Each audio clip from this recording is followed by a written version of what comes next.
जय हिंद साथियों, स्वागत है आपका self study classes with Sumit Jain YouTube channel और दोस्तों ऐप में। दोस्तों बहुत सारे स्टूडेंट को ऐप डाउनलोड नहीं करते बन रहा है या फिर कर भी लिया है तो कोर्स भी नहीं देख पा रहे हैं। तो मैं आज उनको बता दूं कि ये जो सेल्फ स्टडी क्लासेस इस प्रकार से जब आप प्ले स्टोर से करते हैं तो ये आपका वेल जो है आइकन उसमें लगा हुआ है ना। तो इस प्रकार से सेल्फ स्टडी क्लासेस आपको सर्च करना है और ऐसे आइकन में आपको ऐप मिलने वाला है। ठीक है, तो दोस्तों हम देखें कि प्ले स्टोर में आपको इस प्रकार से दिखेगा ये सेल्फ स्टडी क्लासेस। ठीक है, ये प्ले स्टोर में आपको सेल्फ स्टडी क्लासेस का ऐप दिखने वाला है। ठीक है, ये इमेज उसमें डली है, ये आइकन, ये लोगो उसमें डला है। ठीक है, अब दोस्तों इसको इंस्टॉल करना है, यहां से आप इंस्टॉल करेंगे। ठीक है, अब इंस्टॉल करेंगे तो वहां पर आपको नंबर मांगेगा, जीमेल नंबर मांगेगा, तो आपको ओटीपी आएगा, तो आप रजिस्टर करके आगे बढ़ेंगे। ठीक, जय हिंद साथियों, welcome to self study classes with Sumit Jain YouTube channel में आप सभी का स्वागत है। दोस्तों हिंदी की जो क्लास है वो स्टार्ट होने वाली है, तो सभी लोग लाइव आ जाएं और वीडियो को सभी लोग लाइक कर दें और सभी को वीडियो को शेयर करना है और साथ ही हमारे टेलीग्राम ग्रुप से सभी को जुड़ना है। टेलीग्राम ग्रुप से जुड़ने के लिए सभी को सर्च करना है IAS स्टडी ट्रैक। बहुत सारे लोग टेलीग्राम ग्रुप से जुड़ चुके हैं, जहां पर आपको पूरा का पूरा जो मटेरियल है वो प्रेषित किया जाता है। तो आपको सर्च करना है IAS स्टडी ट्रैक और ज्वाइन हो जाना है। ठीक है, वीडियो को लाइक सभी लोग करेंगे, है ना। हाँ, हेमलता जी, सुमित्रा जी, आर्ची जी, रवि जी, बहुत सारे लोग आ चुके हैं, तो जल्दी जल्दी से सभी लोग लाइक करेंगे, है ना। स्टार्ट होने वाली है आज की क्लास।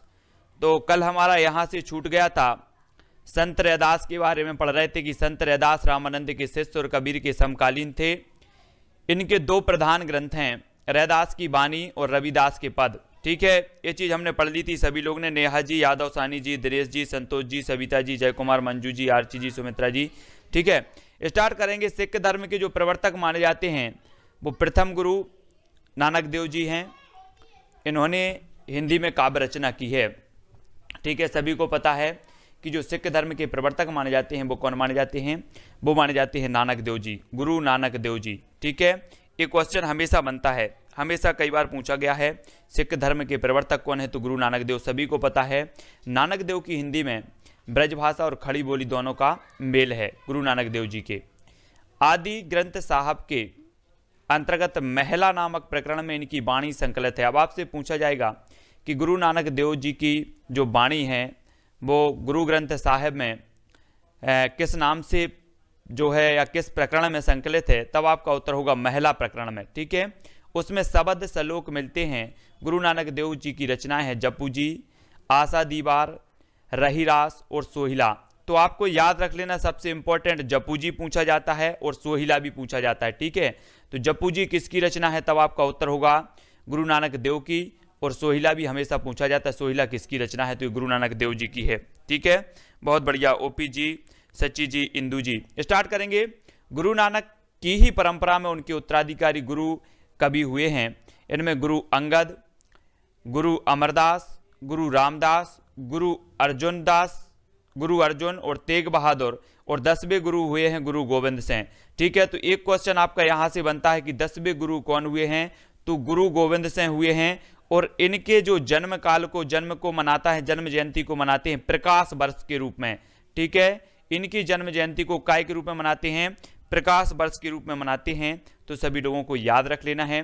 ठीक है, और जो गुरु ग्रंथ साहब का संकलन किया वो किसने किया है, गुरु अर्जुन देव ने किया है। यहाँ पर दिया है कि सिखों के जो 5वें गुरु अर्जुन देव हैं, इन्होंने श्री गिरि ग्रंथ जो गुरु ग्रंथ साहब है इसका संपादन किया है। किसने, गुरु अर्जुन देव ने किया है। इसमें नानक से पूर्व संतों की वाणी भी संग्रहित है।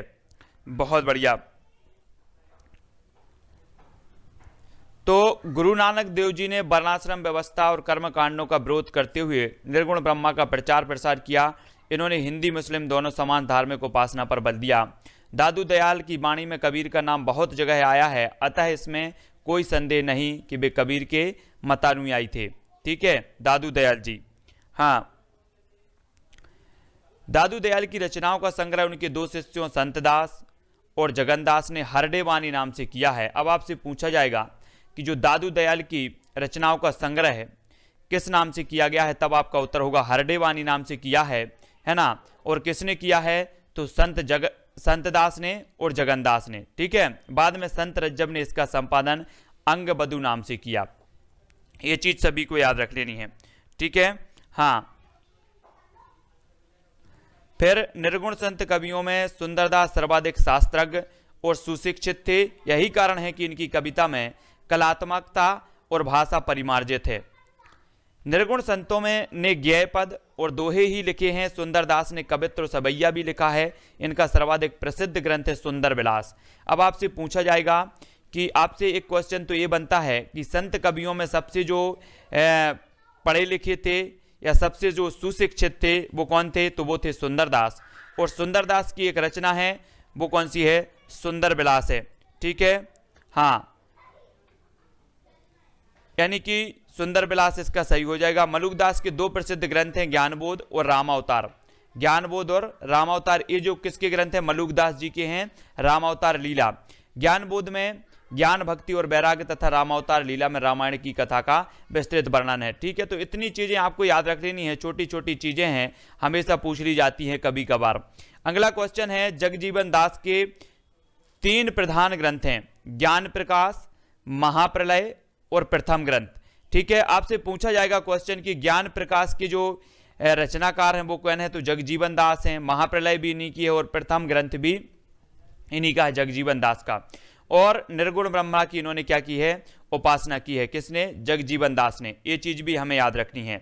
हाँ, और ज्ञानश्रयी शाखा के अन्य प्रसिद्ध संत कवि हैं अक्षर अनन्य, जंबनाथ, सिंगाजी, हरिदास, निरंजनी, कमाल जो कि कबीर के पुत्र, प्राणनाथ, दयाबाई, सहजोबाई, बाबरी, साहिबा। ये क्या थे? ज्ञानश्रयी निर्गुण शाखा के अन्य कवि थे। अभी तक आपको सिर्फ ज्ञानश्रयी शाखा के जो निर्गुण काव्यधारा के कवि का नाम पता था, तो सिर्फ कबीर का नाम पता था। अब देखो यहां पर अगर आपसे पूछा जाता है कि निम्न में से बताइए कौन संत काव्यधारा के कवि नहीं हैं या संत काव्यधारा के कवि हैं, तब आपको याद रख लेना है। एक तो कौन है? जंबनाथ हैं। ठीक है, अक्षर अनन्य हैं, सिंगाजी हैं, हरिदास हैं, हरिदास निरंजनी, कमाल कबीर के पुत्र हैं, प्राणनाथ हैं, दयाबाई हैं, सहजोबाई, बाबरी साहिबा। ये सभी संत काव्यधारा के कवि हैं। ठीक है, हाँ, कमाली इनकी पुत्री है। तो ये चीज भी याद रखनी है, ये संत काव्यधारा के कवि हैं, इनके बारे में देखना है। अब दोस्तों हमें पढ़ना है प्रेमाश्रयी शाखा। काय के बारे में पढ़ना है? प्रेमाश्रयी शाखा, जो कि सूफी काव्यधारा के नाम से जानी जाती है। सूफी काव्यधारा है ना, और सूफी काव्यधारा के जो प्रमुख माने जाते हैं वो कौन माने जाते हैं? मलिक मोहम्मद जायसी माने जाते हैं, सभी को पता है। और डॉक्टर गणपति चंद्र गुप्त ने हिंदी प्रामाख्यान परंपरा का प्रथम काव्य माना है तो हंसावली को माना है, नोट कर लेना। ठीक है, प्रेम ये क्वेश्चन पूछे जाते हैं। रामचंद्र शुक्ल जी का पूछा जाता है, रामचंद्र शुक्ल जी ने किसको माना है, राम कुमार वर्मा ने किसको माना है। तो ये नोट्स आपको कर लेना है कि डॉक्टर गणपति चंद्र गुप्त ने माना है किसको? हंसावली को। हंसावली को माना है, जिसकी रचना असायत ने 1370 ईस्वी में की थी।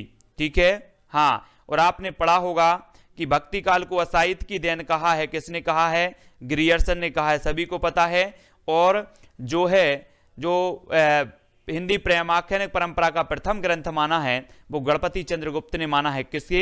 हंसावली, जिसका रचना काल माना जाता है 1370, और जो रचना है किसकी? असायत की है। ये चीज आपको याद रखनी है। ठीक है, दूसरा फैक्ट, रामकुमार वर्मा ने मुल्ला दाऊद कृत चंदायन, जिसकी रचना 1379 ईस्वी में हिंदी प्रेमाख्यान परंपरा का प्रवर्तन माना है। ये चीज आपको याद रखनी है।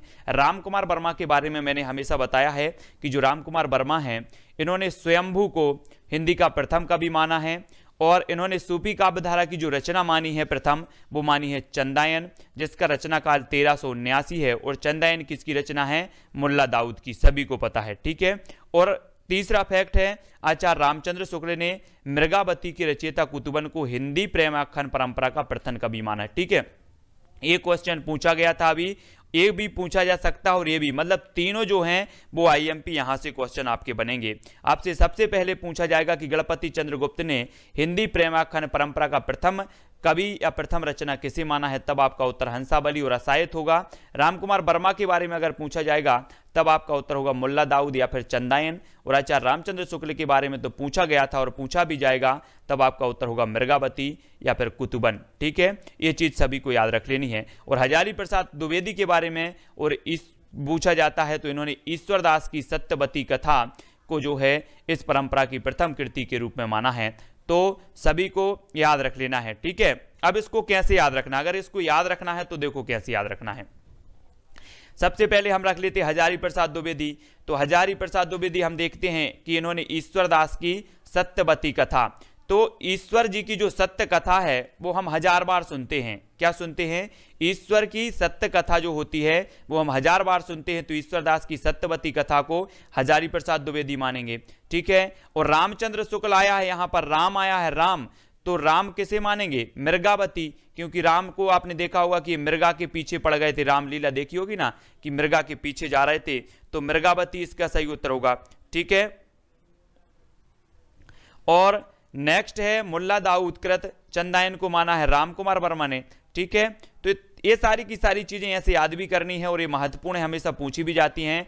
असाहित कृत हंसावली की काव्य भाषा को लेकर मतभेद है ना, और गुजराती विद्वान इसे गुजराती काव्य रचना मानते हैं। मोतीलाल मेनारिया ने राजस्थानी भाषा और साहित्य में से राजस्थानी भाषा की रचना माना है। सभी को याद रख लेना है, ठीक है। क्या बोल रहे हैं कि मृगावती 1503 में आई थी, 1501 सत्यवती कथा ईश्वर की आई थी। तो सत्यवती कथा क्या बोल रहे हैं 1501, मैं इसको क्लियर करके ओपीजी बताएंगे, है ना। अभी मैं इसको क्लियर भी कर दूंगा, फिलहाल तो 1501 मृगावती का और 1500 सत्यवती कथा का दिया है, ठीक है। इसको मैं क्लियर करूंगा फिर आपको बता दूंगा। असाहितकृत हंसावली की हमने देख लिया। चंदायन पूर्वी भारत में प्रचलित लोरिक, उसकी पत्नी मैना और उसकी विवाहिता प्रेमिका चंदा की प्रेम कथा पर आधारित है। नायक लोरिक के नाम पर इसे लोरकायन या लोर कहा जाता है। एक क्वेश्चन आपका आता है, एक क्वेश्चन आपसे पूछा जाता है, क्या पूछा जाता है कि जो किस रचना को लोर कहा या लोरकायन कहा जाता है, तब आपका उत्तर होता है चंदायन, ठीक है। 1903 सही है, मंजू जी खुरेसी जी बता रहे हैं, ठीक है। 1903 मृगावती का बता रहे क्या आप लोग?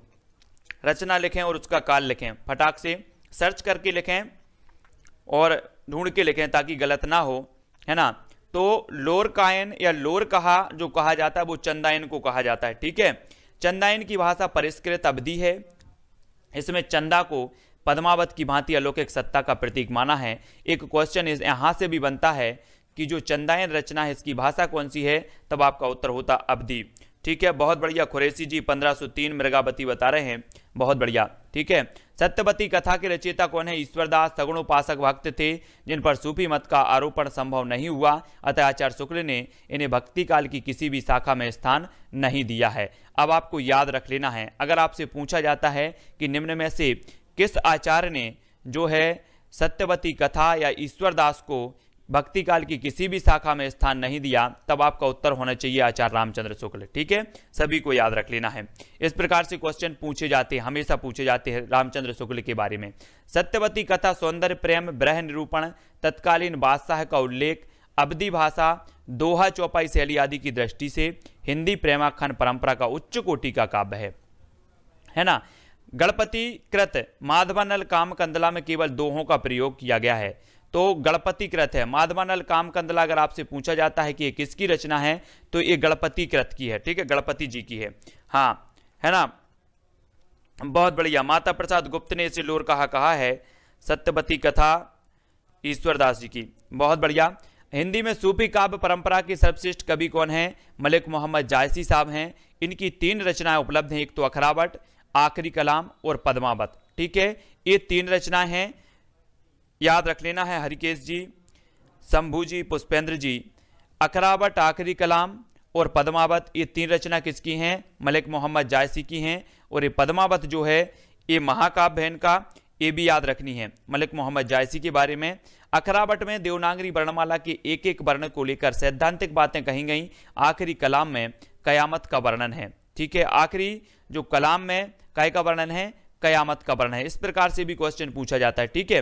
पद्मावत जायसी के यश का आधार है, इसका रचनाकाल 1520 या 927 हिजरी के आसपास माना जाता है, ठीक है।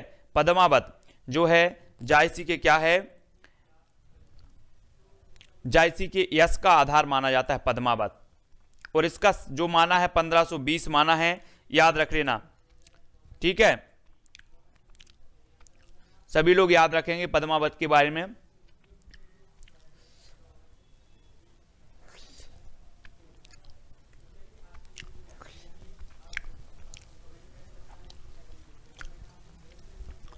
और भी देख लेंगे, पद्मावत हो गया।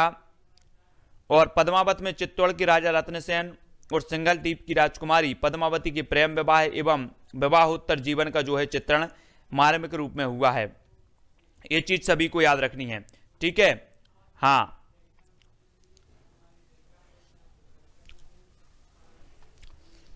अगला देख लेते हैं।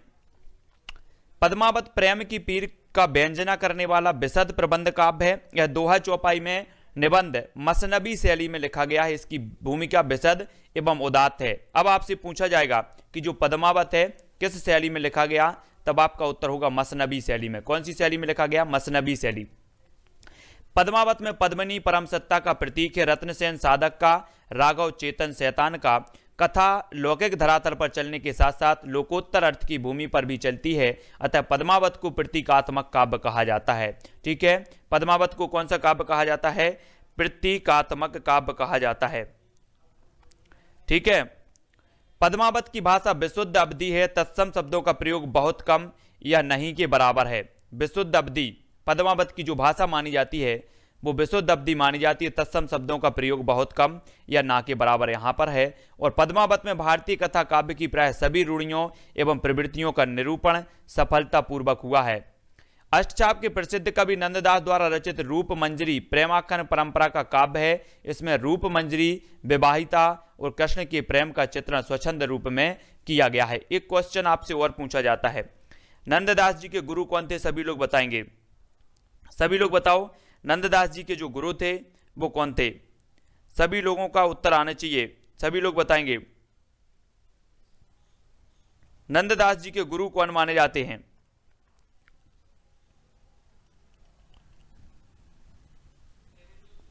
बहुत बढ़िया, नंददास जी के गुरु माने जाते हैं विट्ठलनाथ, है ना। नंददास जी के गुरु माने जाते हैं विट्ठलनाथ। और जो नंददास जी की रचनाएं हैं, रूप मंजरी है, भंवर गीत है, बिल्कुल फुल कोर्स होगा। रेखा चौधरी जी, नेहा जी, ज्योति जी, एस जी, शंभू जी, है ना। रूप मंजरी के आरंभ में कवि ने इस स्तुति रचना का उद्देश्य आत्म परिचय प्रेमाख्यानों की परंपरा के अनुसार किया गया है। इसकी भाषा ब्रज दोहा चौपाई शैली का प्रयोग हुआ है, तो ये ज्यादा महत्वपूर्ण नहीं होते। चित्रावली के रचयिता उस्मान ने अपनी रचना का उद्देश्य अमर होने की इच्छा पूर्ति करना बताया गया है। उस्मान ने अन्य कवियों को चित्रावली से बढ़कर प्रेम कथा लिखने की चुनौती दी है। जाकी बुद्धि होय अधिकाई, आन कथा एक कहे बनाई। पोहेकर कृत रसरत्न में राजकुमारी रंभा और सोम के प्रेम का निरूपण किया गया है। अब आपसे अगर पूछा जाता है कि रसरत्न किसकी रचना है, तब आपका उत्तर होता है पोहेकर कवि की। ठीक है, हाँ, दुख हरण दास ने 1649 ईस्वी में पोहपावती नामक प्रेमाख्यान की रचना की है। किसने? दुख हरण दास ने। ये ज्यादा उपयोगी रचनाएं नहीं मानी जाती हैं। पोहपावती ये कभी पूछी भी नहीं गई हैं। हिंदी प्रेमाख्यान परंपरा के अन्य कवि देखो, मंझन की मधुमालती, ठीक है, कुशल लाभ की ढोला मारूरा दूहा, माधवानल की काम कंदला, जैन श्रावक जटमल की प्रेम विलास, प्रेमलता की कथा, नारायण दास की छिताई वार्ता, ठीक है, शेख नबी की ज्ञानदीप, सभी को याद रख लेना, नरपति व्यास की नल दमयंती, मुकुंद सिंह की नलचरित और जान कवि। ठीक है, ये सभी के सभी आपको याद रख लेनी, ये रचनाएं हमेशा पूछी जाती हैं। हाँ, तो अलग अलग देखो जो रचना दी है, रचना काल जो दिया है, ये जो रचना काल है, मैं आपको बता रहा हूं कि आप जितनी भी पुस्तक उठाएंगे रचना काल से संबंधित जो होगा, सब पुस्तकों में अलग अलग रचना काल मिलता है। ठीक है, तो रचना काल को लेकर ज्यादा कंफ्यूज नहीं होना है। मैं जो भी आगे वीडियो और भी बनाऊंगा रचना काल से संबंधित बहुत सारी पुस्तकों से लेकर के, और एक जो सर्वश्रेष्ठ होगा वो रचना काल में बताता जाऊंगा। इसलिए मैं अभी ज़्यादा कुछ आप लोगों से रचना काल के संबंध में नहीं बता रहा, क्योंकि आप अगर सरस्वती पांडे की पढ़ रहे हैं या कुछ पढ़ रहे हैं तो रचना काल के संबंध में सभी में अलग अलग मतभेद होते हैं, तो सभी लोगों को इस तरह ज़्यादा ध्यान नहीं देना है। ठीक है, और जान कवि सर्वाधिक संख्या में प्रेमाख्यानों के रचयिता माने जाते हैं। अगर आपसे पूछा जाता है कि सर्वाधिक संख्या में प्रेमाख्यान काव्य रचना किसने की है, तब आपका उत्तर होता है जान कवि। ठीक है, इन्होंने 78 काव्य ग्रंथों की रचना की, जिनमें 29 प्रेमाख्यान हैं। ठीक है। 78 काव्य ग्रंथों की रचना किसने की है? जान कवि ने, और 29 प्रेमाख्यान है इसमें जान कवि के, ठीक है। हाँ, बहुत बढ़िया यतेंद्र जी। सूफी कवि नूर मोहम्मद ने अनुराग बांसुरी में दोहे की जगह बरबे का प्रयोग किया है। एक क्वेश्चन यहां से पूछा जाता है, अनुराग बांसुरी के रचयिता कौन है? सभी लोग याद रख लेना। हाँ, ठीक है। अनुराग बांसुरी के जो रचयिता माने जाते हैं वो कौन माने जाते हैं? अनुराग बांसुरी के नूर मोहम्मद माने जाते हैं। सभी को याद रख लेना, एक क्वेश्चन पूछा जाएगा। जहां पर मैं आपको बताता हूं कि एक क्वेश्चन पूछा जाता है तो वो निश्चित ही पूछे गए हैं या फिर पूछे जाएंगे, ठीक है। सूफी कवियों के प्रबंध काव्य मसनबी शैली में रचित हैं, अर्थात इनमें सर्गबद्धता नहीं है। तो सूफी काव्य धारा के बारे में इतनी चीजें हमने पढ़ ली कि कौन सी रचना को क्या कहा जाता है, पद्मावत और लोर कहा, ये सारी की सारी चीजें सूफी काव्य धारा के में पढ़ ली। सूफी काव्य धारा के में जो सबसे महत्वपूर्ण है वो आचार्य हजारी प्रसाद द्विवेदी के बारे में इन्होंने कौन सी प्रथम रचना मानी है। दूसरी आपकी रामचंद्र शुक्ल के बारे में इन्होंने कौन सी रचना मानी है, ठीक है। तीसरी आपकी है गणपति चंद्रगुप्त, और ये चौथी जो प्रथम रचना है ये पूछी जाती हैं, चाहे आप पीजीटी एग्जाम दे रहे हो, चाहे आप नेट एग्जाम दे रहे हो, या फिर आप कोई भी एग्जाम दे रहे हो, ठीक है। वो वायु प्राण में राम की भावना, राम की, अब हम राम भक्ति शाखा देखेंगे। सभी को पता है कि सगुण भक्ति धारा को 2 शाखाओं में बांटा गया, एक तो राम भक्ति शाखा और दूसरी कृष्ण भक्ति शाखा। वायु प्राण में राम की भावना विष्णु के अवतार में मानी गई है। वायु प्राण में राम की भावना विष्णु के अवतार में मानी गई है। महाभारत में अनुगीता के अंतर्गत विष्णु के 6 अवतारों का उल्लेख है, बराह, नृसिंह, वामन, मत्स्य, राम और कृष्ण, है ना। तो अगर आपसे पूछा जाता है कि महाभारत में जो है विष्णु के कितने अवतारों का उल्लेख है, तब आपका उत्तर होगा 6 अवतारों का उल्लेख है, और ये 6 अवतार जो है वो इस प्रकार है। महाभारत के अरण्य पर्व में राम कथा का वर्णन है। वाल्मीकि रामायण में विष्णु और राम का कोई संबंध नहीं है, और राम अवतार रूप में हैं, केवल मनुष्य हैं, महात्मा हैं, धीरोदात्त नायक हैं, ठीक है। राम भक्ति जो है सर्वप्रथम दक्षिण से आलवार संतों की वाणी से प्रस्फुट हुई। आलवार संख्या में 12 थे, इनमें से काठकोप राम की पादुका के अवतार माने जाते हैं। सभी लोगों को याद रख लेना है। एक क्वेश्चन यहां से बनता है, एक बन जाता है कि आलवार भक्तों की जो संख्या है वो कितनी मानी जाती है, तब आपका उत्तर होता है 12 मानी जाती है। आलवार भक्तों की संख्या कितनी मानी जाती है? 12 मानी जाती है। और जो राम भक्ति शाखा है या सर्वप्रथम दक्षिण से जो है भक्ति धारा की बात करें अगर, तो भक्ति धारा दक्षिण से उत्तर भारत लाए थे कौन? रामानंद लाए थे, ठीक है। हाँ, अगला देख लेते हैं राम भक्ति शाखा के रूप में राम भक्ति बारे, ठीक है। हिंदी क्षेत्र के राम भक्त कवियों का संबंध रामानंद से है। रामानंद के 2 पद गुरु ग्रंथ साहब में संकलित हैं, ये चीज याद रख लेना, मोस्ट इंपॉर्टेंट है। रामानंद के जो 2 पद हैं वो गुरु ग्रंथ साहब में संकलित हैं। योग चिंतामणि उनकी रचना के रूप में प्रसिद्ध है। प्रमाणिक रूप से वैष्णव मताब्ज भास्कर और रामार्चन पद्धति संस्कृत भाषा में है। हिंदी में हनुमान जी की आरती की रचयिता रामानंद है। एक क्वेश्चन पूछा गया है IMP, याद रखो, हिंदी में हनुमान जी की आरती की रचयिता कौन है? रामानंद, ठीक है। हाँ बिल्कुल बता देंगे राघवेंद्र जी, टाइम टेबल बता देंगे। आपको याद रख लेना है, एक क्वेश्चन पूछा गया है कि हनुमान जी की जो आरती की रचयिता है वो कौन माने जाते हैं? तो रामानंद माने जाते हैं, ठीक है, याद रख लेना। वाल्मीकि रामायण का भाषा अनुवाद विष्णुदास ने किया। किसने किया? विष्णुदास ने।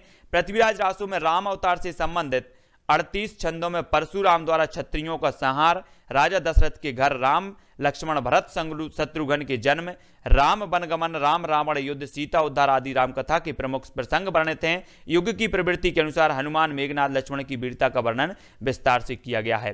पृथ्वीराज रासो में राम अवतार से संबंधित, ठीक है, कितने छंद हैं? 38 छंद हैं। अगर आपसे पूछा जाता है कि पृथ्वीराज रासो में राम अवतार से संबंधित कितने छंद हैं, तब आपका उत्तर होनी चाहिए 38 छंद हैं, ठीक है। हाँ, और ईश्वरदास कृत भरत मिलाप और अंगद पेज तुलसी के रामचरितमानस के पूर्वाभास रूप में देखा जाता है। पूरी कथा दोहा चौपाई में वर्णित है। एक क्वेश्चन आपसे पूछा जाता है कि अंगद पेज किसकी रचना है या भरत मिलाप किसकी रचना है, तब आपका उत्तर होता है ईश्वरदास की, ठीक है। ये अंगद पेज पूछा गया है, पहले पूछा गया है अंगद पेज और भरत मिलाप। तो ये ईश्वर दास की है, ये चीज आपको याद रखनी है यहां से। तुलसी पूर्व रामकथा से संबंध जैन मुनियों की रचनाएं जैसे मुनिलाव रायकृत रावण मंदोदरी संवाद, ब्रह्मा जिन दासकृत रामचरित, है ना, रामचरित रामरास तथा हनुमंत रास उल्लेखनीय है। ये बहुत सारे जो है डिटेल में यहां पर दिया है। रामानंद ही शिष्य परंपरा में आने वाले गोस्वामी तुलसीदास द्वारा राम भक्ति को पूर्ण प्रतिष्ठा प्राप्त हुई। तुलसी रामानंद के शिष्य नरहया या नरहरिदास जी कहा जाता ना, नरहरिदास तुलसी रामानंद के शिष्य नरहयानंद के शिष्य थे, है ना। क्या लिखा गया है? तुलसीदास जी के गुरु कौन थे? सभी लोग बताएंगे। तुलसीदास जी के जो गुरु थे वो कौन थे? सभी लोगों को उत्तर बताना है। बेड़ी माधव दास कृत मूल गोसाई चरित तथा रघुवर दास कृत तुलसीदास चरित में तुलसीदास के जीवन प्रत का उल्लेख मिलता है। इन दोनों के अनुसार तुलसीदास का जन्म 1497 में हुआ माना जाता है। सभी लोग बताएंगे, फटाक से बताओ। जो प्रश्न का उत्तर हो जाएगा वो क्या होगा, फटाक से बताना है। तुलसीदास जी के गुरु का नाम बताना है, जल्दी जल्दी से लिखो। शिवसेन सरोज के अनुसार तुलसी का जन्म 1526 ईस्वी में, राम गुलाम द्विवेदी के अनुसार 1532 ईस्वी में, और निश्चित है कि तुलसीदास 16वीं शताब्दी में विद्यमान थे। तुलसीदास जी की मृत्यु 1680 अर्थात 1623 ईस्वी में हुई। उनकी मृत्यु के संदर्भ में दोहा है कि संवत 1680 गंग के तीर, श्रावण शुक्ला सप्तमी तुलसी तजो शरीर। तो ठीक है, संवत 1680 में यानी कि 1623 ईस्वी में इनकी मृत्यु हुई थी। और जन्म को लेकर, है ना, कुछ लोग 1497, कुछ लोग 1526, कुछ लोग 1532, इस प्रकार से अलग अलग जो सन है वो इन्होंने माने हैं जन्म संवत के लेकर, ठीक है। लेकिन इनकी मृत्यु जो है निश्चित है कि संवत 1680 में ये इनका दोहा मिलता है, इससे जो है इनकी मृत्यु का प्रतिपादन होता है। तुलसीदास द्वारा रचित 12 ग्रंथ प्रमाणिक माने जाते हैं। एक तो माना जाता है बैराग संदीपनी, रामलला नहचू, रामज्ञा प्रश्न, बरबे रामायण, जानकी मंगल, श्री कृष्ण गीतावली, पार्वती मंगल, गीतावली, दोहावली, कवितावली, विनय पत्रिका। अब आप सभी लोगों को बताना है कि कितनी रचनाएं हैं तुलसीदास जी की जो ब्रज भाषा में रचित हैं। सभी लोग नाम बताएंगे, फटाफट से बताएंगे। ब्रज भाषा में रचित तुलसीदास जी की रचनाओं के नाम सभी लोगों को बताना है, फटाफट से कमेंट में लिखें, ठीक है। ये तो सभी को याद हो गया कि बैराग संदीपनी, रामलला नहचू, रामज्ञा प्रश्न, बरबे रामायण, जानकी मंगल, श्री कृष्ण गीतावली, पार्वती मंगल, है ना, गीतावली, दोहावली, कवितावली, कवित रामायण, विनय पत्रिका, रामचरितमानस, ये सारी की सारी रचनाएं किसकी हैं? तुलसीदास जी की हैं। अब रोहन जी सभी लोगों को बताना है, कुरैशी जी सभी लोग बताएंगे कि जो है जो ब्रज भाषा में लिखी बताना है। रामज्ञा प्रश्नावली ब्रज और अवधि दोनों में है, ओपी जी बता रहे हैं। तो जल्दी जल्दी से सभी रचनाओं के नाम बताना है ना। ब्रज भाषा में जितनी रचनाएं हैं वो सभी के नाम सभी लोग बताएंगे कि ब्रज भाषा में तुलसीदास जी की कितनी रचनाएं। विनय पत्रिका तो है, और बताओ जल्दी से कौन कौन सी है ब्रज भाषा में, कौन कौन सी इनकी रचनाएं हैं, फटाफट से बताना है। तुलसीदास ने बैराग संदीपनी को अखिल ज्ञान का सार कहा है, मोस्ट इंपॉर्टेंट है, सभी लोगों को याद रख लेना है। गीतावली, विनय पत्रिका, बिल्कुल, और बताओ तो जल्दी से बताना है। एक क्वेश्चन यहां से आपका क्लियर होता है कि बैराग संदीपनी को अखिल ज्ञान का सार कहा है, तो किसने कहा है? तुलसीदास ने कहा है, ठीक है। और तुलसीदास की किस रचना को अखिल ज्ञान का सार कहा जाता है? तब आपका उत्तर होगा बैराग संदीपनी, ठीक है। तो यहां से दो प्रकार के क्वेश्चन बनेंगे। हाँ, बहुत बढ़िया, सभी लोगों के उत्तर आ रहे हैं। बली बली सभी रचनाएं जो हैं, दोहा,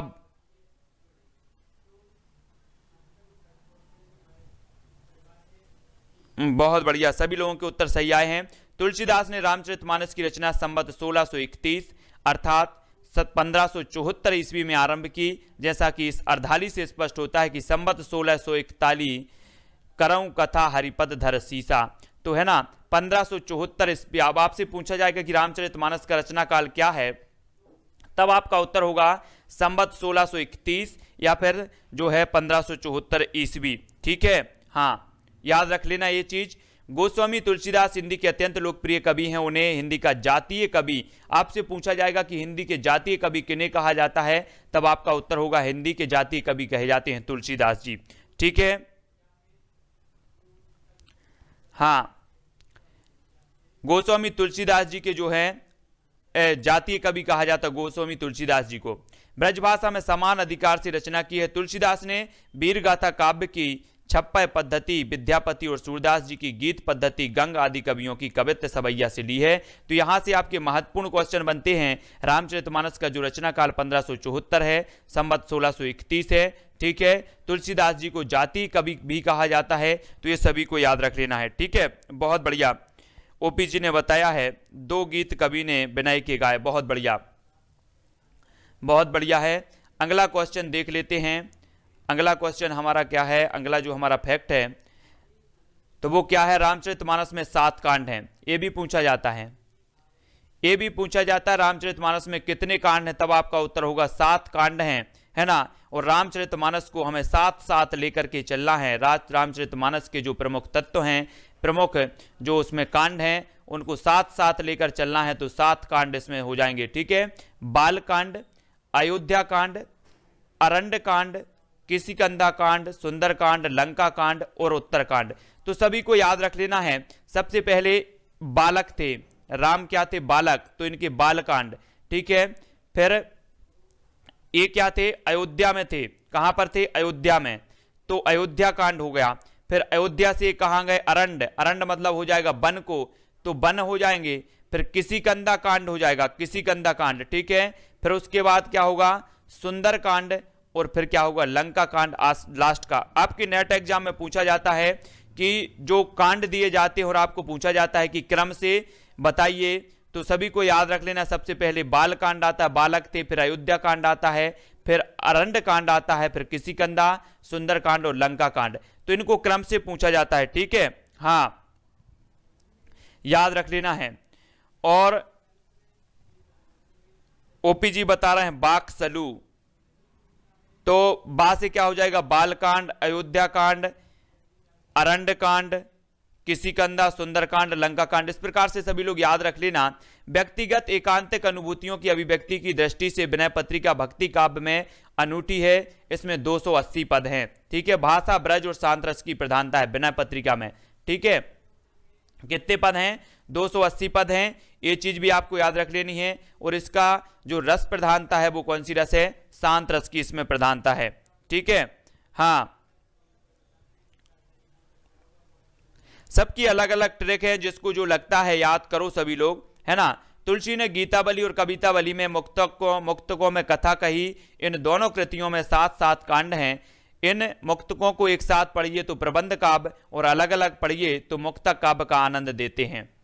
गीतावली और कवितावली में कवित्त रामायण कवित्त सवैया शैली की रचना है ना। कवितावली जिसे कहा जाता है, इसमें भी 7 कांड हैं। इसमें भी मुक्तक और प्रबंध काव्य की जो है आनंद मिलता है कवित्त या गीतावली, कवितावली में। रामज्ञा प्रश्नावली में 7 सर्ग हैं। प्रत्येक सर्ग में 7 कोष्टक हैं और प्रत्येक कोष्टक में 7 दोहे हैं। तुलसीदास ने रामज्ञा प्रश्न की रचना मात्र 6 घंटे में की थी। किसकी की थी, 6 घंटे में रामज्ञा प्रश्न। आपसे क्वेश्चन अगर बनता है कि तुलसीदास ने कौन सी रचना मात्र 6 घंटे में की थी, तब आपका उत्तर होगा रामज्ञा प्रश्न। ठीक है, दोहावली में तुलसीदास द्वारा समय समय पर लिखे गए 573 दोहे और 22 सोरठा संग्रहित हैं। काय में, दोहावली में। और वैराग्य संदीपनी में 64 दोहे, 2 सोरठे और 14 चौपाइयां हैं। यह ग्रंथ 4 भागों में विभाजित है। मंगलाचरण, वस्तु संकेत, संत स्वभाव का वर्णन, संत महिमा का वर्णन और शांति वर्णन। ठीक है, बहुत बढ़िया, ये चीज हमें याद रखनी है। गोस्वामी तुलसीदास ने बरबे रामायण की रचना रहीम के बरबे नाई का भेद से प्रभावित होकर की थी। तो ये चीज भी आपको याद रख लेनी। आपसे पूछा जाएगा कि गोस्वामी तुलसीदास जी ने बरबे रामायण की जो रचना की थी वो किससे प्रभावित होकर की थी, तब आपका उत्तर होगा रहीम के बरबे नाई का भेद से प्रभावित होकर इन्होंने की थी। ठीक है, बरबे रामायण 69 बरबे छंदों का एक छोटा सा ग्रंथ है। यह 7 कांडों में विभक्त है। कांडों का विस्तार अनुपात रहित है तथा इसमें मंगलाचरण नहीं है। पार्वती मंगल में शिव पार्वती विवाह वर्णित है। इसका आधार है कालिदास कृत कुमार संभवम। ठीक है, पार्वती मंगल का आधार क्या है, कुमार संभवम है, जो कालिदास कृत है। सभी को याद रख लेना है। अगला क्वेश्चन जो हमारा फैक्ट है, जानकी मंगल का आधार क्या है, तो वाल्मीकि रामायण है। जानकी मंगल का आधार क्या है, वाल्मीकि रामायण। इसमें राम सीता के विवाह का वर्णन है। किसका वर्णन है, राम सीता के। रामलला नहचू में 20 सोहर छंद अवधी भाषा के हैं। रामलला नहचू। सूरदास कृत सूरसागर के नवम स्कंद में राम कथा का वर्णन है। मोस्ट इंपॉर्टेंट है ना, आपसे क्वेश्चन बन जाएगा कि सूरसागर के सूरदास कृत सूरसागर के नवम जो है सूरसागर के कौन से स्कंद में जो है राम कथा का वर्णन है, तब आपका उत्तर हो जाएगा, ठीक है, हाँ उत्तर हो जाएगा नवम स्कंद में। ज्योति कुमारी जी, इसका टेस्ट तो अपना चल ही रहा है, निरंतर चल रहा है अपना 9 बजे अपन आदिकाल भक्तिकाल पढ़ ही रहे हैं। तो जो राम कथा का वर्णन है वो नवम स्कंद में किया है सूरसागर में। आचार्य रामचंद्र शुक्ल ने राम काव्य परंपरा का प्रथम कवि रामानंद को माना है। याद रख लेना, मोस्ट इंपॉर्टेंट है। राम काव्य परंपरा का प्रथम कवि रामचंद्र शुक्ल ने किसे माना है, तब आपका उत्तर होगा रामानंद को, ठीक है। तुलसीदास मत लगा लेना, ठीक है।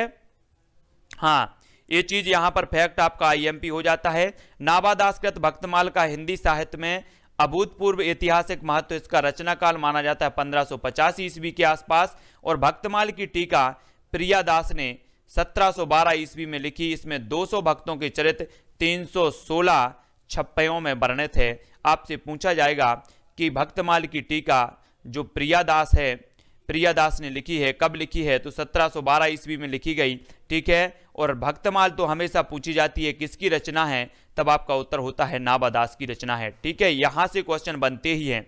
भक्तमाल में कबीर के विषय में लिखा है कि कबीर कानी राखी नहीं वर्णाश्रम सट दर्शनी, अर्थात कबीर ने सट दर्शनों और वर्णाश्रम का सम्मान नहीं किया। मीरा के बारे में लिखा है कि निरंकुश अति निडर रसिक जस रसना गायो, ठीक है। आपसे पूछा जाएगा कि जो भक्तमाल में निरंकुश अति निडर रसिक जस रसना, ये किसके बारे में लिखा गया है, तब आपका उत्तर होगा कि मीराबाई के बारे में लिखा गया है। और कबीर कानी राशि नहीं वर्णाश्रम, ये लिखा गया है कबीर के बारे में, ठीक है। और ये किस में लिखा गया है, तो भक्तमाल में लिखा गया है। तो दो तरह से जो है ये क्वेश्चन पूछे जाएंगे, ठीक है। हाँ, रोला और उल्लाला के मिलने से छप्पय छंद बनता है। बहुत बढ़िया ओपी जी, बहुत बढ़िया। इसी प्रकार से सभी लोग कमेंट में भी करते जाए, एक्स्ट्रा नॉलेज जो भी हो, है ना। रोला और उल्लाला के मिलने से क्या होता है, छप्पय छंद मिलता है। केशवदास ने रामचंद्रिका की रचना 1601 ईस्वी में की। इसमें संवाद बहुत नाटकीय हैं और उसमें विविध छंदों का प्रयोग हुआ है, ठीक है। रामचंद्रिका का जो रचनाकार माना जाता है 1601 माना जाता है।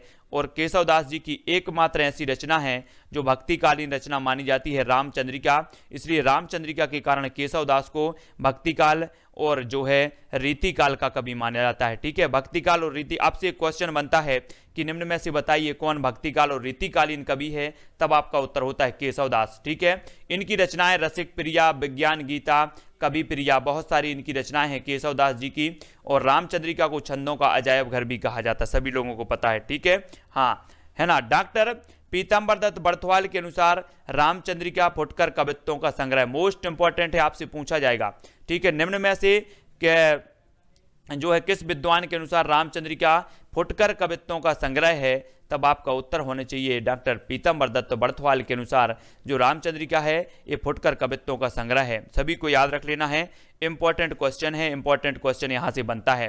डॉक्टर रामस्वरूप चतुर्वेदी ने केशव की प्रसिद्ध कृति रामचंद्रिका को छंदों का अजायब घर, मोस्ट इंपॉर्टेंट क्वेश्चन, ठीक है। छंदों का अजायब घर कहा है, किसने कहा है, रामस्वरूप चतुर्वेदी ने कहा है। अभी तक हम पढ़ते थे कि रामचंद्रिका को छंदों का अजायब घर कहा जाता है, लेकिन ये किसने कहा है, तो डॉक्टर रामस्वरूप चतुर्वेदी ने कहा है। ये चीज आपको याद रखनी है और जो है नोट्स भी कर लेनी है।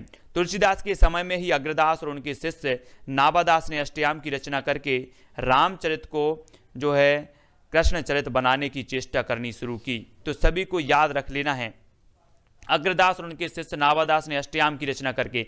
तो नाभादास जी के जो गुरु माने जाते हैं वो कौन माने जाते हैं, अग्रदास माने जाते हैं। ये चीज हमें याद रखनी है ना। और नाभादास की रचना है कौन सी, भक्तमाल, ये भी हमें याद रखना है ना। ये यहां से आपको ये तीनों चीजें याद रखनी है ना। और तुलसी की मृत्यु के लगभग 10 वर्षों के अनंतर ही राम की माधुर भक्ति ने जोर पकड़ा और इसके कई संप्रदाय स्थापित हुए। तत्सुखी संप्रदाय, रामायत सखी संप्रदाय, स्वसुखी संप्रदाय विशेष उल्लेखनीय है। सभी लोग बताएंगे, सभी लोग हमने संप्रदाय जो है पढ़े हैं। तत्सुखी संप्रदाय कि प्रवर्तक कौन है, रामायत संप्रदाय के कौन है, स्वसुखी संप्रदाय के कौन है, तो सभी लोगों को बताना है। ठीक है, रेखा जी बिल्कुल इतना फास्ट नहीं करवा रहे, आराम आराम से करवा दे रहे हैं। सभी लोग बताएंगे रामायत सखी संप्रदाय के भक्त अपने को सीता की सखी समझकर राम के प्रति वही भाव रखने लगे जो गोपियां कृष्ण के प्रति रखती थीं। ठीक है, कौन से संप्रदाय में आपसे पूछा जाता है, एक क्वेश्चन बनता है कि राम के प्रति जो है, जो गोपियां हैं, जो राम के, जो कृष्ण के प्रति भाव रखती हैं, वही राम के प्रति रखने लगी, ये किस संप्रदाय की देन है या ये किस संप्रदाय में माना जाता है? तो रामायत सखी संप्रदाय में ये माना जाता है। ठीक है, हाँ, रामायत के रामानंद बताया है। ठीक है, बहुत बढ़िया। तो याद रख लेना है, सखी या स्वसुखी संप्रदाय की स्थापना रामचरण दास ने, सखी या स्वसुखी संप्रदाय की जो स्थापना की वो किसने दी है? रामचरण दास। बहुत बढ़िया। ठीक है, स्वसुखी संप्रदाय रामचरण दास, राम के चरणों में जो है हमें क्या मिलता है? सुख मिलता है। तो ये सभी को याद रख लेना है, स्वयं को सुखी रहना है तो राम के चरणों में ले जाओ, इस प्रकार से भी कुछ हो सकता है। या फिर स्वसुखी संप्रदाय या राम के चरणों में सुख मिलता है, इस प्रकार से भी याद कर लेना है। सखी या स्वसुखी संप्रदाय की स्थापना किसने की है? रामचरण दास ने की है। इसमें भक्त अपने को राम की सहचरी सखियां मानकर उनके प्रति मादन भाव की भक्ति करती हैं। ठीक है, हाँ, प्राणचंद्र चौहान ने 1610 ईस्वी में रामायण महानाटक, ये आपका एलटी ग्रेड में पूछा गया था, LT grade, UP LT grade में पूछा गया था। रामायण महानाटक के जो रचनाकार माने जाते हैं वो कौन माने जाते हैं? ठीक है, हाँ, तत्सुखी संप्रदाय के जीवाराम हैं। मनीषा, बहुत बढ़िया, है ना। आपको याद रख लेना है, तत्सुखी संप्रदाय के कौन है? जीवाराम है। और रामायण महानाटक की रचयिता कौन है? प्राणचंद्र चौहान। और रामायण जो है, रामायण हमारी क्या है? प्राण है, तो प्राणचंद्र चौहान। इस प्रकार से भी याद रख लेंगे, बोले कि रामायण तो हमारी क्या है? प्राण है। रामायण तो हमारी प्राण है, इसलिए रामायण महानाटक के रचनाकार प्राणचंद्र चौहान हो जाएंगे। ये क्वेश्चन पूछा गया था, सभी को याद रख लेना है। सेनापतिकृत कवित्र रत्नाकर की चौथी पांचवी तरंग में रामायण के विविध मधुर प्रसंगों का वर्णन है। इसकी भाषा पांडित्य पूर्ण होते हुए भी कृत्रिम नहीं है। ठीक है, बहुत बढ़िया, है ना। इसी प्रकार से ट्रिक भी निकालते चले सभी लोग। जीव को तत्काल सुख चाहिए, है ना, तो तत्सुखी संप्रदाय के जीवाराम, इस प्रकार से याद रख लेना, तत्काल सुख चाहिए। सभी लोग चाहते हैं कि मैं गोली खाऊं और तत्काल क्या हो जाए? आराम मिल जाए, सुख मिल जाए, तो तत्काल सुख चाहिए। बहुत बढ़िया ओपी जी, है ना। हृदय राम ने 1623 ईस्वी में हनुमान नाटक की रचना कवित्त और सवैया छंद में की। इसमें सीता स्वयंवर से लेकर जो है राज्याभिषेक तक की संवाद शैली है। एक क्वेश्चन भी पूछा गया, हनुमान नाटक के रचनाकार कौन माने जाते हैं? तो हृदय राम माने जाते हैं। और बात आई है हनुमान की, तो हनुमान क्या है? इनके हृदय में देखो, हृदय जब इस सीना फाड़ के बोलते हैं कि मेरे तो हृदय में राम है, ऐसे फाड़ते हैं, तो हृदय राम किसके हो जाएंगे? हनुमान के। तो हनुमान नाटक इसके रचनाकार माने जाएंगे। ऐसे हमें याद भी करते जाना है, कुछ कुछ जो भी ट्रिक निकलती है निकालते जाओ। राम काव्य परंपरा में लाल दास कृत अवध विलास, अवध विलास की जो रचना है वो कौन सी है? लाल दास है। ये चीज भी याद रखनी है। ठीक है, अवध विलास की रचनाकार लाल दास है।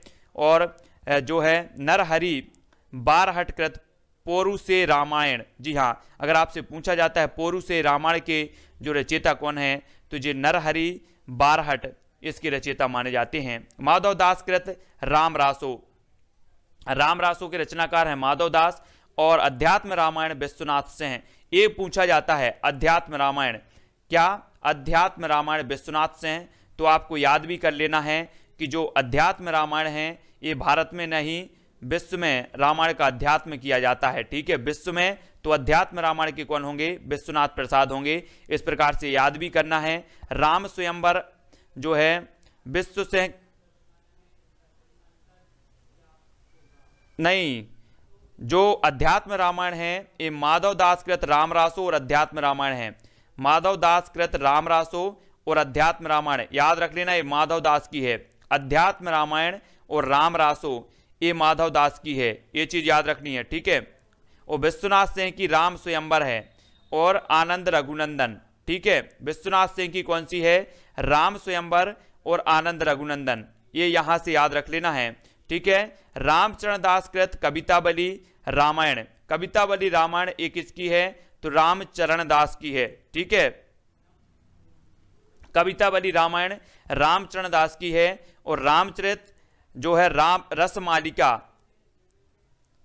कवितावली रामायण और रामचरित रसमालिका एक किसकी है, रामचरण दास की हैं। रामलल्ल पांडे कृत हनुमान चरित और कपूर चंद कृत रामायण। तो यहां से देखो कौन सी क्वेश्चन पूछे जाते हैं, मैं बता रहा हूं आपको। सबसे पहले तो आपको याद रख लेना है कवित्र रत्नाकर एक किसकी है, सेनापति की, ठीक है। और यहां क्या आया है, रत्न। तो रत्न मतलब क्या होता है, रत्न। तो सेना जो है, सेना हमारी क्या है, रत्न है। तो कवित्र रत्नाकर के रचनाकार सेनापति। रामायण महानाटक रामायण हमारी प्राण है, तो प्राणचंद चौहान।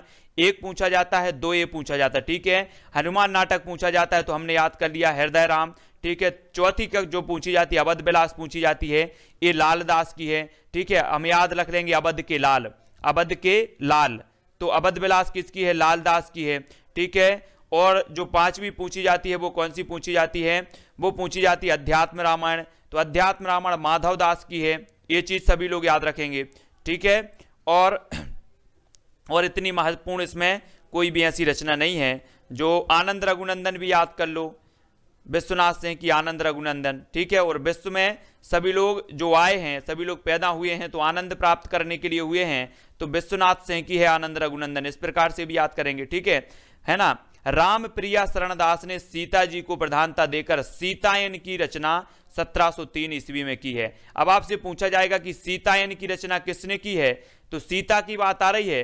तो हमने किया कि सर सीता तो जो है वो राम की प्रिया हैं, ठीक है, राम की प्रिया है और राम की शरण में रहती हैं। तो सीतायन की रचनाकार कौन हो जाएंगे, राम प्रिया शरणदास, क्योंकि जो सीता जी हैं वो राम की प्रिया हैं और उन्हीं की शरण में रहती हैं। तो सीतायन की रचनाकार राम प्रिया शरणदास, इस प्रकार से याद रख लेना है, ठीक है। हाँ, आधुनिक काल में रामचरित उपाध्याय में ने खड़ी बोली में रामचरित चिंतामणि की रचना की, जो वाल्मीकि रामायण और रामचरितमानस पर आधारित है। खड़ी बोली में रामचरित चिंतामणि की रचना की, जो वाल्मीकि रामायण और रामचरितमानस पर आधारित है, याद रख लेना है। मैथिली शरणगुप्त कृत साकेत और अयोध्या से उपाध्याय हरिओद कृत वैदेही वनवास का राम काव्य परंपरा में महत्वपूर्ण स्थान है। सभी को पता है ये जो साकेत है, साकेत राम काव्य परंपरा की जो है ये माना जाता है। और अयोध्या से उपाध्याय हरिओद की जो वैदेही वनवास है, ये राम काव्य परंपरा का महत्वपूर्ण स्थान है, इसका सभी को याद रख लेना है, ठीक है। और मैथिली गुप्त और अयोध्या से उपाध्याय हरिओद, ये दोनों के दोनों जो कवि हैं द्विवेदी युग के कवि माने जाते हैं, ठीक है, याद रखो। इनकी एक रचना है भारत भारती, जिन्होंने राष्ट्रीयता की जो है धूम मचा दी भारत में, और इसी रचना के कारण इन्हें राष्ट्र कवि भी कहा गया मैथिली गुप्त को, ठीक है। और अयोध्या से उपाध्याय हरिओद का एक ग्रंथ है प्रिय प्रवास खड़ी बोली का, और कृष्ण शतक इनकी प्रथम रचना मानी जाती है। रसकलश भी है, ठेठ हिंदी का ठाठ भी है। ये सारी की सारी चीजें हम द्विवेदी काल में भी पढ़ेंगे, ठीक है। बलदेव प्रसाद मिश्र ने कौशल किशोर नामक महाकाव्य की रचना की, जिसमें रामचंद्र जी की किशोरावस्था का जो है चित्रांकन है। बहुत बढ़िया। अगर आपसे पूछा जाएगा कि निम्न में से कौन से ग्रंथ में रामचंद्र जी की किशोरावस्था का चरित्रांकन है, तब आपका उत्तर होगा कौशल किशोर नामक जो है बलदेव प्रसाद मिश्र जी की कौशल किशोर नामक महाकाव्य में। आपसे पूछा जाएगा कौशल किशोर महाकाव्य किसका है, तब आपका उत्तर होगा किसका, बलदेव का, बलदेव सिंह का, ठीक है। और दोस्तों मैं आपको बता दूं कि जिसके अंदर कौशल है, विभिन्न प्रकार के अगर कौशल हैं, है ना, हम कौशल पढ़ते ना, बहुत सारे कौशल अगर हैं तो उसके पास बल है, ठीक है। अगर कौशल नहीं है तो बल नहीं होगा, इसलिए कौशल किशोर जो महाकाव्य है वो किसका होगा, बलदेव प्रसाद का होगा। इस प्रकार से याद भी हमें रखते जाना है, ठीक है। अगला है बलदेव प्रसाद ने साकेत संत नामक प्रबंध काव्य की रचना की, जिसमें भारत को नायक बनाकर उनके चरित्र का, भरत को नायक बनाकर जो है उनके चरित्र का अंकन किया है, ठीक है। सभी लोगों को समझ में आ रहा है कि नहीं आ रहा है? सभी लोगों ने लाइक कर दिया वीडियो को। और भी कुछ देख लेते हैं, बहुत ही महत्वपूर्ण यहाँ पर फैक्ट हैं। कृष्ण भक्ति शाखा, जो कृष्ण भक्ति शाखा है दोस्तों, इसको हम पढ़ेंगे कल पर, ठीक है। हाँ, ढोल तो वही बजाएगा जो कुशल होगा। तो कृष्ण भक्ति शाखा को हम कल शुरू करेंगे। जय हिंद साथियों, स्वागत है आपका self study classes with Sumit Jain YouTube channel और दोस्तों ऐप में। दोस्तों बहुत सारे स्टूडेंट को ऐप डाउनलोड नहीं करते बन रहा है या फिर कर भी लिया है तो कोर्स भी नहीं देख पा रहे हैं। तो मैं आज उनको बता दूं कि ये जो सेल्फ स्टडी क्लासेस इस प्रकार से जब आप प्ले स्टोर से करते हैं तो ये आपका वेल जो है आइकन उसमें लगा हुआ है ना। तो इस प्रकार से सेल्फ स्टडी क्लासेस आपको सर्च करना है और ऐसे आइकन में आपको ऐप मिलने वाला है। ठीक है, तो दोस्तों हम देखें कि प्ले स्टोर में आपको इस प्रकार से दिखेगा ये सेल्फ स्टडी क्लासेस। ठीक है, ये प्ले स्टोर में आपको सेल्फ स्टडी क्लासेस का ऐप दिखने वाला है। ठीक है, ये इमेज उसमें डली है, ये आइकन, ये लोगो उसमें डला है। ठीक है, अब दोस्तों इसको इंस्टॉल करना है, यहां से आप इंस्टॉल करेंगे। ठीक है, अब इंस्टॉल करेंगे तो वहां पर आपको नंबर मांगेगा, जीमेल नंबर मांगेगा, तो आपको ओटीपी आएगा, तो आप रजिस्टर करके आगे बढ़ेंगे। ठीक